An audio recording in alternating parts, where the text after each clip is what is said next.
Sortir de sa bulle, partager, c'est maintenant ou jamais, ça peut faire des émules, qui sait. Bonjour à tous et tous, bienvenue sur ethiquetv.fr. Donc je vous fais une vidéo retour aux racines, donc retour aux racines familiales et retour aux racines, retour à la nature. Donc ça faisait 21 ans que j'étais en Île-de-France, donc j'étais principalement dans le Val-de-Marne. J'étais monté en 2000 pour travailler en tant qu'infographiste et ensuite j'ai évolué en tant que chef de projet. Et puis ensuite, je me suis dirigé vers les arts plastiques pour ensuite me spécialiser dans les arts militants en créant l'association Artivisme CA. Et ensuite, j'ai créé donc cette chaîne Ethique TV puisque avec les artistes militants, on questionnait par la création plastique, par la poésie, par vraiment la création. Et j'ai eu envie d'apporter aussi des solutions avec Ethique TV, où je suis allé voir des personnes qui proposent sur les sujets sociétaux, hein, sur l'écologie, sur l'alimentation, toutes ces choses importantes, les filmer pour apporter des solutions donc, dans l'action. Et donc, c'est-à-dire qu'avec les arts plastiques militants, on questionne, avec Ethique TV, on apporte des solutions et des réponses aux questions. Donc voilà, et puis bon, qu'est-ce qui fait qu'en novembre 2021, avec ma petite famille, nous avons déménagé pour nous installer à la campagne, dans le Poitou-Charentes. Bon, maintenant c'est la région Nouvelle-Aquitaine, mais pour moi ça ne veut pas dire grand-chose, c'est tellement grand la Nouvelle-Aquitaine que nous c'est dans le Poitou-Charentes, on vient de s'installer en novembre dernier. Eh bien, tout simplement que c'est vrai que là, depuis 2 ans, dans cette période très complexe, pleine d'incohérences, quoi, un espèce de... Comme moi j'étudie, je regarde tout ça de près, je ne suis pas haineux contre qui que ce soit, mais je vois l'incohérence et l'incompétence dominante, qui pour moi n'est que le fruit du capitalisme porté par la voie du néolibéralisme, qui nous amène vers un avenir peu enviable, porté par une économie délirante, alors qu'on sait très bien que la courbe de la croissance est la même que la destruction de la planète. Moi, je fais partie des personnes qui sont plus pour la décroissance, mais pas un retour à l'âge de pierre. Mais bon, la décroissance, c'est produire le plus nos besoins alimentaires, en santé. Voilà. Donc moi, je me retrouve beaucoup dans ce qu'on appelle la décroissance, en fait. Et... donc voilà, donc c'est un retour à la nature parce que aujourd'hui dans les villes, c'est de plus en plus invivable, de plus en plus inhumain. Pourquoi ? Parce que tout simplement, on parle de distanciation sociale. C'est même pire que la distanciation physique, c'est la distanciation sociale. C'est-à-dire qu'on brise tout ce pourquoi on est fait. C'est-à-dire d'être en lien, de se voir, de voir un sourire. Non, maintenant il faut être masqué. C'est-à-dire que c'est pitoyable, quoi. C'est-à-dire que d'imposer de telles choses ne fait que créer des dommages collatéraux irréversibles chez l'humain, en fait. C'est juste repousser, c'est juste rejeter et forcer l'humain à être ce dont il n'est pas, quoi. C'est comme un lapin dans une cage à lapins. Le lapin, il est fait pour sauter. Donc toute sa morphologie, elle est faite pour sauter. Dans une cage à lapins, il ne peut pas sauter. Là, l'humain, il peut plus se regarder sourire, il peut plus... il y a une distanciation, il doit avoir peur les uns des autres, mais... c'est le monde à l'envers. Donc voilà, donc moi ce monde-là ne m'intéresse pas, cette quête d'hypertechnologie ne m'intéresse plus, j'ai été fasciné par ça, mais aujourd'hui je me suis rendu compte que c'est un grand leurre qui n'est là que pour aller vers un monde de l'hypertechnologie, de l'hypercontrôle et de l'éloignement dangereux de la nature. Non, tout ce monde-là, moi, ne m'intéresse pas. Et nous sommes de plus en plus nombreux à comprendre que toute la pensée qu'on nous vendait, qu'on nous mettait dans la tête par les films de science-fiction, en 2000, on vivra tous dans l'espace avec des voitures volantes, on mangera juste des capsules, tout ça, ce n'était qu'un imaginaire qui finalement ne se réalise pas. On est en 2021, c'est pas comme ça, quoi. C'est pas ce qu'on imaginait. Là, maintenant, on mange vachement plus sain. On mange beaucoup plus naturel qu'il y a 30 ans, quoi. Il y a 30 ans, on était en plein dans l'industrie agrochimique. Bon, on y est encore, mais quand même, par rapport à tout ce qu'on sait maintenant sur les aliments, sur les bienfaits nutritionnels de l'alimentation. On a beaucoup appris là-dessus.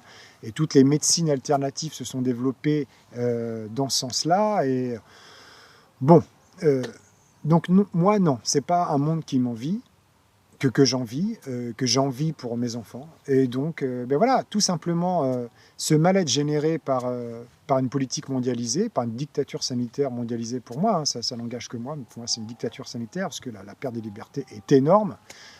Moi, heureusement, je fais partie des résistants, je résiste face à toutes ces pertes de liberté, je mène des actions pour essayer de comprendre, et je vois qu'il y a une cohérence dans tout ça. C'est pas le sujet de la vidéo, mais c'est pas... Pour moi, la nature, dans la nature, il y a une cohérence. Il y a du bon sens, quoi. Plus on étudie la nature, quand on voit les saisons, quand on voit comment fonctionne cette harmonie entre toute la biodiversité entre elles, comment la nature revient très vite quand on laisse un espace sauvage, c'est du bon sens, c'est de la cohérence. Et là, quand on voit toutes les mesures gouvernementales prises, elles sont toutes incohérentes. C'est tellement incohérent, c'est tellement... le déni est tellement répandu et puis le vocabulaire est en train de changer et on est tout le temps en train de nous faire penser à l'envers. De nous faire penser à l'envers, quoi, les choses. Et moi, heureusement, en travaillant avec la nature, en travaillant avec la biodiversité, ça me rappelle les fondamentaux de la vie. C'est la meilleure école, quoi. Donc autant les 21 ans que j'ai passés à Paris, ça a été une école formidable sur le plan sociétal, quoi, dans mes relations à l'humain. Moi, avant, quand j'étais à fond dans le business, dans la vente d'œuvres et tout ça, j'ai découvert tout l'envers du décor et j'en étais très, très, très, très déçu, d'ailleurs. Et ça m'a vraiment désenchanté quand j'ai vu tout ce qui est inintéressant, toute la manipulation, toute la tricherie qu'il y a derrière le business d'une manière générale. Parce qu'il faut pas rêver, hein, la société de consommation est principalement basée sur le mensonge, sur la manipulation, pour vendre des produits qui ne sont pas comme ceux qu'on dit, mais ça c'est autorisé, on a le droit de faire de la publicité mensongère, de dire que ça c'est extraordinaire, que ça ne l'est pas, que ça c'est bon pour ça, alors que... Bref, j'ai pas envie de rentrer dans les sujets là-dessus, je suis pas spécialiste de tout ça, mais moi c'est mon ressenti. Et donc ce besoin comme ça de revenir à la nature, il s'est fait grâce à cette crise. Parce que finalement, cette crise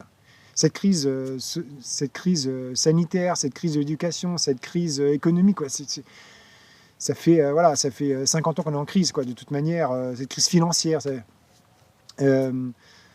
moi, m'a fait comprendre beaucoup de choses. Et donc, tout ce que j'ai appris en grandissant pendant 21 ans dans une grande ville comme Paris, ça m'a beaucoup appris sur les médias, sur le pouvoir, sur la politique. J'ai beaucoup appris, parce que j'ai rencontré énormément de monde. Et donc, maintenant, j'ai envie de ressortir de tout ça, ressortir un peu de la matrice, pour être plutôt comme ça, dans un écueil naturel, et me reconnecter, bien évidemment, quotidiennement avec cette nature. C'est elle qui nous apprend tout, en fait, quoi. Moi qui m'apprends tout, et puis toutes les personnes qui sont dans ma dynamique le diront.